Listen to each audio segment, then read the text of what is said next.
Imagine a life without purpose, a ship without a compass, drifting aimlessly in the vast ocean. How meaningless and dull it would be.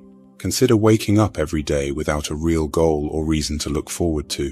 The only reason you get up is to go to a job you don't like, just to make money to support a life that feels empty. You fill your time with things that don't really matter to you, just to try to feel better. But if you could find something to live and die for, suddenly the world would be alive with passion and meaning. It's been said by Friedrich Nietzsche, "He who has a why to live can bear almost any how." Today, I want to help you find your why and your reason to get up from bed every morning. In the pursuit of life, the value of having something to live for can be more than a goal.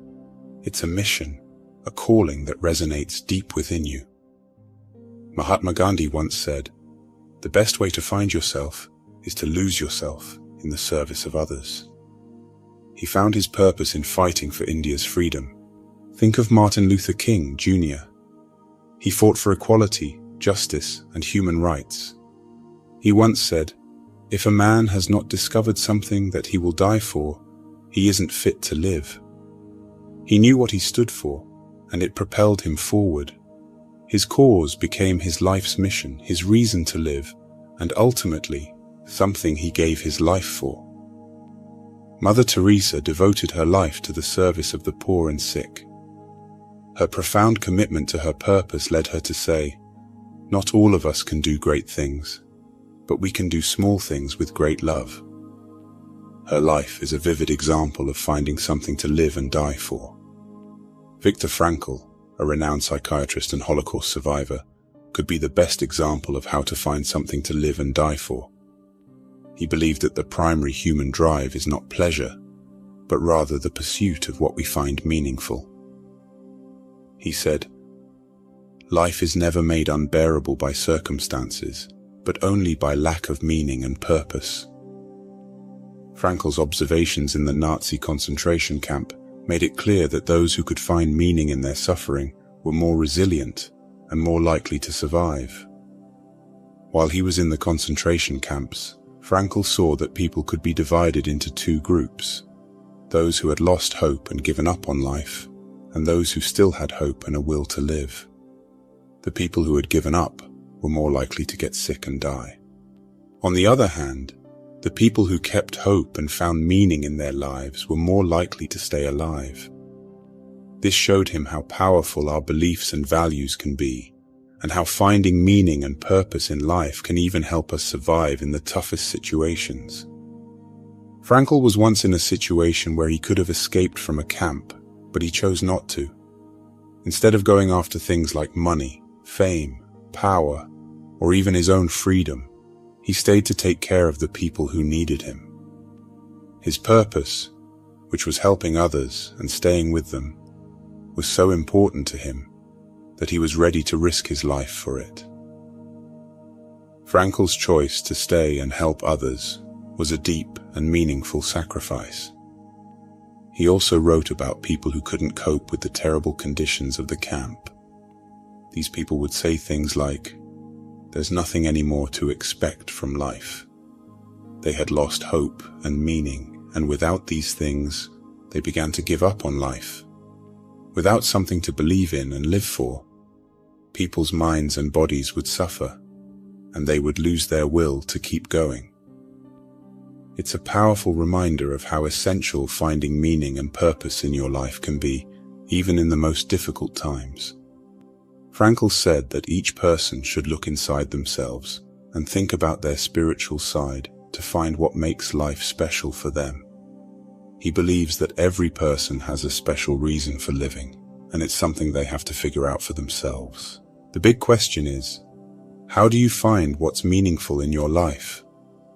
Before we figure out the how, it might help to understand the why. In today's world, many people focus on getting money, status, power, or pleasure. But according to Frankl, chasing these things is often just a way to deal with a feeling of emptiness or meaninglessness in life. These pursuits might seem important, but they don't truly satisfy your deep need for meaning. They are like cheap replacements for what's really important. According to Frankl, what really matters is finding your own unique purpose and living in line with your deepest values and beliefs. Doing this might be more challenging than chasing money or pleasure, but it can make your life feel truly fulfilling and meaningful. However, the problem, as Frankl saw it, is that making happiness the main goal can lead to trouble. In some parts of society, like in the good vibes only movement, people feel pressured to be happy all the time. Being happy becomes a must. But happiness isn't something that can be forced or ordered. Frankl thought that happiness comes as a result of finding meaning and purpose in life, not the other way around. If you focus only on trying to be happy without understanding what makes your life meaningful, you might end up feeling empty or unfulfilled. Frankl said, one must have a reason to be happy. Once the reason is found, however, one becomes happy automatically. As we see, a human being is not one in pursuit of happiness, but rather in search of a reason to become happy, through actualizing the potential meaning inherent and dormant in a given situation. For Frankl, the same idea that applies to happiness also applies to success. Instead of chasing success directly, he believed that success comes naturally when we dedicate ourselves to something bigger and more important. In other words, if you focus on a meaningful cause and truly care about it, success might come as a natural result. But if you care too much about success itself, you might lose sight of what's really important, and success might be harder to achieve. This way of thinking tells you that finding meaning in life is really the key to both happiness and success. Without it, you might be drawn to things like pleasure, money, fame, and power. But these things won't truly fulfill you. Now that you've looked at why meaning is so important, you can start to explore how to find it, live with it, and die for it. Frankl's idea is that there's no single meaning to life that fits everyone all the time.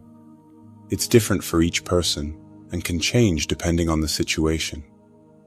He compared trying to find a general meaning for life to asking a chess champion for the best move in chess. There's no one answer because the best move depends on the specific game and the opponent's moves. Similarly, the meaning of your life isn't something you can just make up. It's something that's already there, waiting for you to discover it.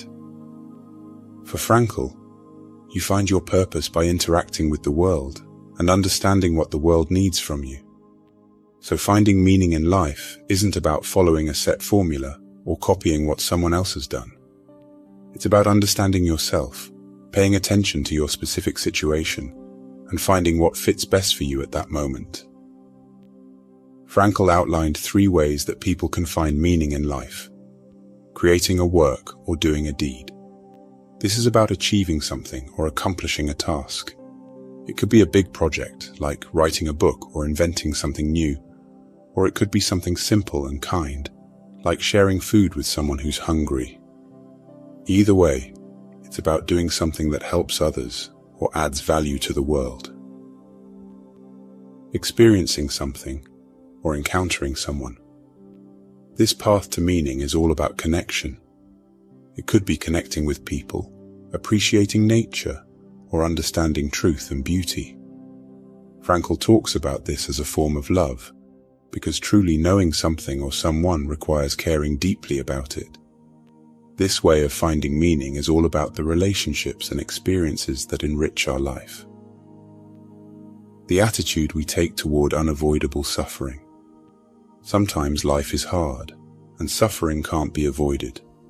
According to Frankl, what matters in these situations is not the suffering itself, but how you respond to it. Even in the darkest of times, you can choose to find meaning by changing your attitude. Frankl's insights tell us that meaning in life is not just something grand and abstract. It can be found in your everyday actions, your connections with others, and even in your struggles and pain. So, my friend, when you find something truly meaningful to live for, you can endure almost anything life throws your way. If you found these insights inspiring and meaningful, please take a moment to share this video with friends, family, or anyone else you think might benefit from it. May the love of God be with you always.